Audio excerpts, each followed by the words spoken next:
A political fortune used to take a lifetime. Now it might take one breakthrough model, one token launch, one network effect that catches fire before lawmakers have even agreed on what they're looking at. And if wealth can form that fast, the real danger isn't just that somebody gets rich. It's that political influence starts growing while the fortune is still being built. Think about the old pattern for a second. Wealth used to show up in familiar forms: land, factories, family names, boardrooms, newspaper ink, the slow grind of contracts and connections. By the time that money entered politics, the public at least knew what it was looking at. But AI wealth and crypto wealth don't always arrive in that slow, visible way, and that changes the clock on everything. That speed matters more than it first seems. Political systems are built to react in steps: hearings, committees, watchdog reports, campaign rules, court fights, public backlash. Technology wealth can move more like a spark in dry grass, especially when it lives inside software, data, digital assets, or online communities that can scale before older institutions have even framed the right question. And once the money outruns the rulebook, the people holding it stop looking like ordinary donors. History gives this a familiar shape, even if the tools are new. Across different eras, political access has often been a path to riches, but the mechanism kept changing. First, it was control over land and extraction, then industry and regulation, then media, finance, and the modern maze of influence networks. The lesson isn't that the future will repeat the past exactly. It's that power keeps changing costumes, and right now it may be changing into platforms, models, tokens, and the legal structures wrapped around them. That's where the next turn gets serious. If one person or a small circle controls an AI system people depend on, or a crypto network people invest in, build on, or organize around, they may hold more than money. They may hold attention, identity, access, and a direct line to a crowd that can be activated faster than any traditional party machine. Which is why the next political billionaires may not wait in the hallway writing checks for someone else's campaign.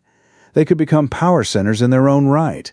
Not just because they can fund candidates, but because their tools can shape messaging, their networks can reward loyalty, and their platforms can become informal gates people pass through to be seen, heard, or financed. If that possibility feels worth tracking, subscribe here, because the unsettling part isn't simply that technology may create wealth. It's that it may create a new political class before the old one realizes the room has changed. And there's a head fake here that matters.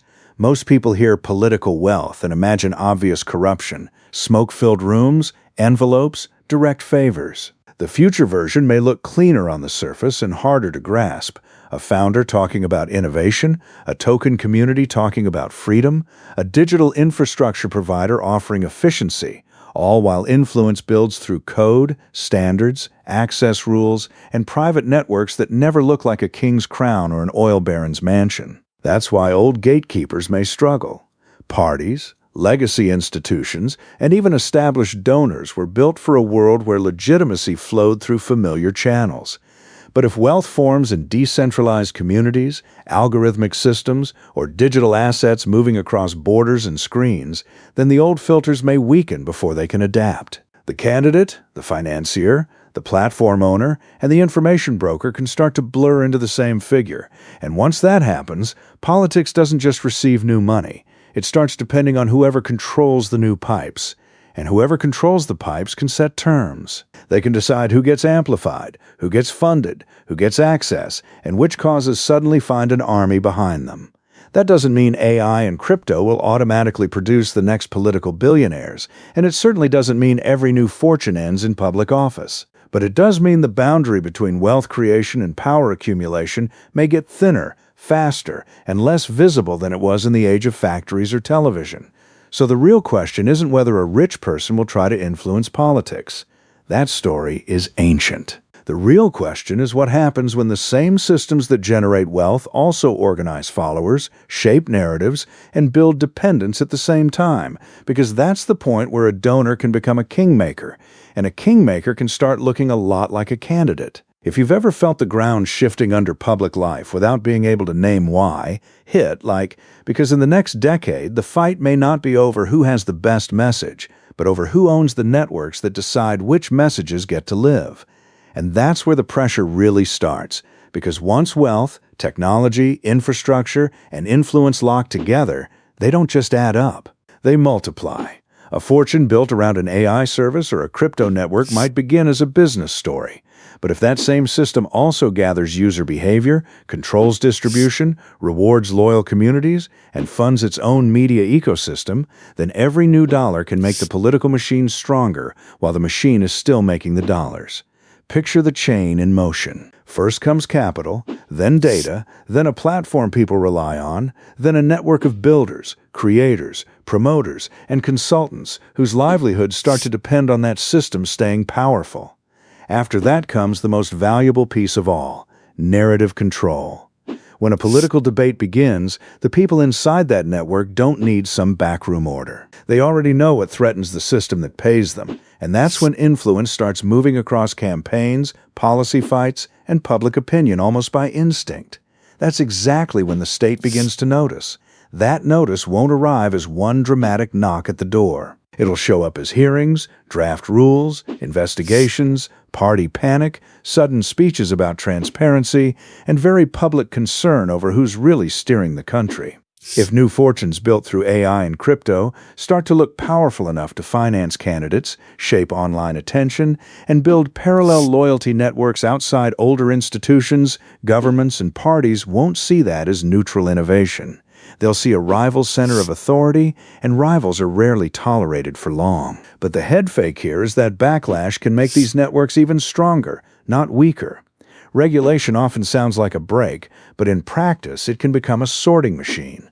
The biggest, fastest, best-connected players are usually the ones most able to survive legal complexity, public scrutiny, and compliance costs. The smaller operators get squeezed out, the giants gain legitimacy by adapting, and suddenly the people once treated as dangerous outsiders can end up looking like the only adults in the room, which raises a more dangerous question about who actually wins when both sides need each other, because there are only a few plausible endings to that fight, and none of them are comfortable. In one version, existing institutions adapt fast enough to absorb the new wealth, forcing these rising figures to play by older political rules, disclose more, negotiate more, and accept that public authority still sits above private networks. In another, the new wealth networks capture the choke points first, so parties, candidates, and even regulators become dependent on platforms, data systems, digital fundraising rails, and influence channels they don't fully control. And if that possibility feels close enough to worry you, subscribe here,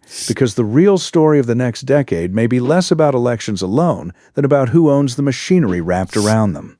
The most likely future may be messier than either side expects. Not a clean takeover, not a clean restoration, but an unstable hybrid where institutions and emerging billionaires distrust each other and still can't function apart. You can almost see the room. Officials demanding oversight at one end of the table, network builders offering technical solutions at the other, both sides smiling tightly because each knows the other now controls something essential, and that kind of arrangement doesn't settle power so much as blur it. That blur matters because the future of political wealth may stop looking like money sitting behind authority and start looking like money building authority of its own. Old fortunes often needed the state to protect what they owned. These newer forms of wealth may also build communities, payment systems, information channels, and forms of dependence that feel political even before a person ever runs for office. At that point, the central struggle isn't just who can buy influence, but whether elected institutions can still define the rules of public life before private systems begin doing that job for them. And that's the deeper shift hiding under all of this. The next political billionaires, if they emerge through AI and crypto, may not look like the industrial barons or media kings people are used to picturing. They may look less like traditional tycoons and more like operators of invisible empires, people whose real strength lives in software layers, data flows, digital assets, legal architecture, and influence networks that are hard to see until a crisis shows who the country already depends on.